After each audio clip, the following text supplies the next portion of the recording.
What's up, everyone? My name is Thomas. I'm Wesley. And welcome to the first episode of Bargain Blockbusters. What this series is going to be, we're going to go to the bargain bin. Right now we're at Walmart, but we're going to be going to different stores and stuff like that in our town. We're going to go to their bargain bin, try to find some random obscure movie, maybe nobody's seen before, maybe you've seen before, I don't know, and we're going to review it on camera for you guys.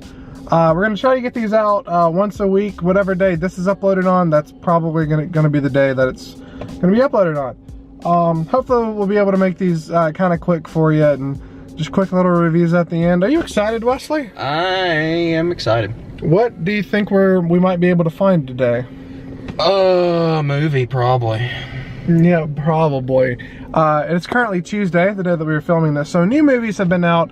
So maybe if we find some Blu-ray stuff or some other movies, maybe we'll indulge a little bit and add on to our collection. Treat ourselves. Yes. I guess we'll just go ahead and go into Walmart. Yeah, let's go on in, dude. Let's see if we can find anything very juicy. Alright, so we're out of Walmart and we added some stuff to our collections, respectively. So what did you have? What did you come away with, Wesley? I did pick up that Scream Queen double feature that has The Fog and The Howling because I've never seen it before, and I have had intentions of watching The Howling for a little bit ever since I heard of the second film.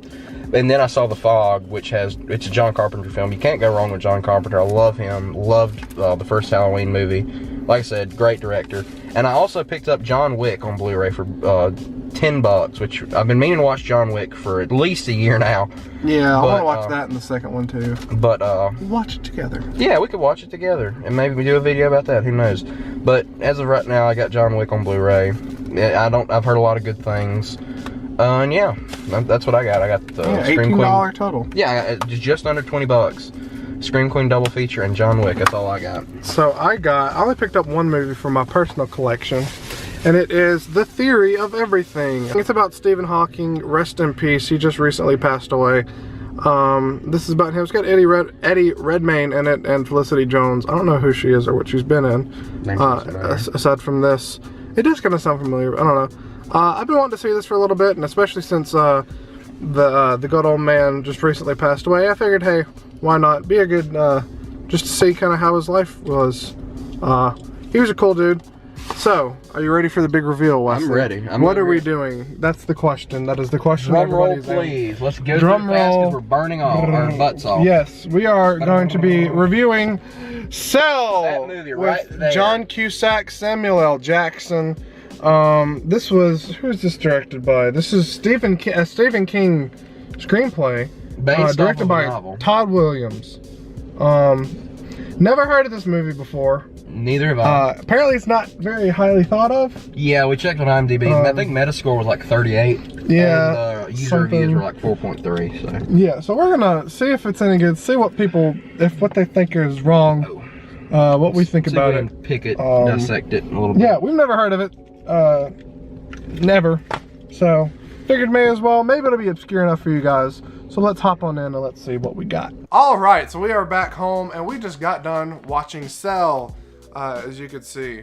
Now before we get started with our review, boom, here you guys go. Here's a code if you want to download this movie. We don't want it at all. Yeah, we don't want it. If it'll focus, hold on. Let me try to get this in focus. And we're gonna try and do this a lot with our bargain pickups. Boom, there you go, code. Because 9 times out of 10, well, I personally never use them. I don't think. Yeah, I don't use them. That's why I have a collection. Yeah, that's why we're all about that physical media here at Fanatics.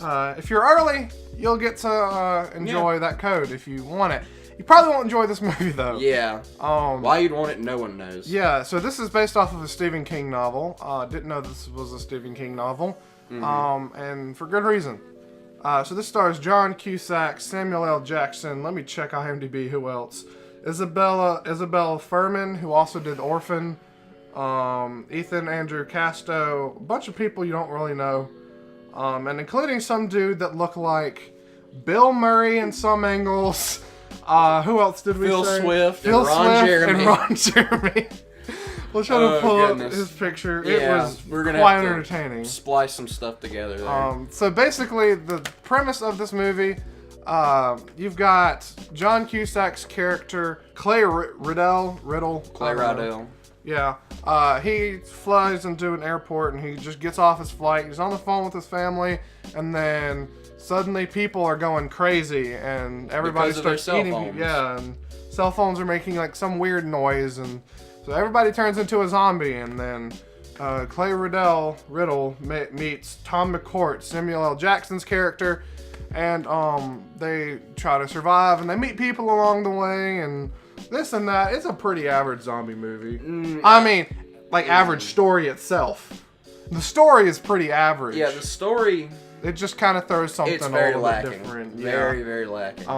Yeah, that was kind of being nice. The movie itself is, I got boring. Bored. That was so bored during this. Very quiet too. A very quiet film. The sound mix. So I guess we'll start off with the sound mixing. Yeah. That's very obvious. Because we're all over the place right now. We need to, Yeah. So we'll start off with sound mixing because I think that was the most apparent issue. Right. Technically speaking, because in the action sequences, it was plenty loud. Oh, I had my TV turned up to 50, which is louder than I usually have it. Right. The action sequences in this, chase sequences in this, plenty loud. But when they're talking, half of the time they're whispering. Yeah. And you can't hear a word they're saying. Even if they're talking normally, it can be hard. We had to throw on subtitles. Yeah, the latter half of the understand. film, we had to throw on closed captioning. Yeah, and it helped. We should have done it to begin with, but we didn't care. Yeah, it's very boring. There's no character development. Yeah, that'll bring on to our next point. Yeah. Is the character lack of Yeah. character development, and we didn't care about anybody. Yeah. I didn't. I don't know about you. I didn't. I mean, there's nothing that really could make you empathize with any of the characters, or even like in the slightest, relate with them, or just give you any sense of like, hey, this character's really cool. I like them. Yeah, I mean, the biggest thing, and I don't think it's really a spoiler, you just learn that John Cusack's character, you just learn that he has a family. Yeah, that's about it. Yeah, and you learn that somebody, I'm assuming he had another kid that died, like, in New Hampshire or something. I don't know. Very vague. It may be very clearly like presented in the movie, but we couldn't hear it. Yeah, we don't know because we couldn't hear it, and we are not gonna watch it again. Yeah, we could not care less about what John Cusack's character is. I don't even care to know his name. What was his name? Clay.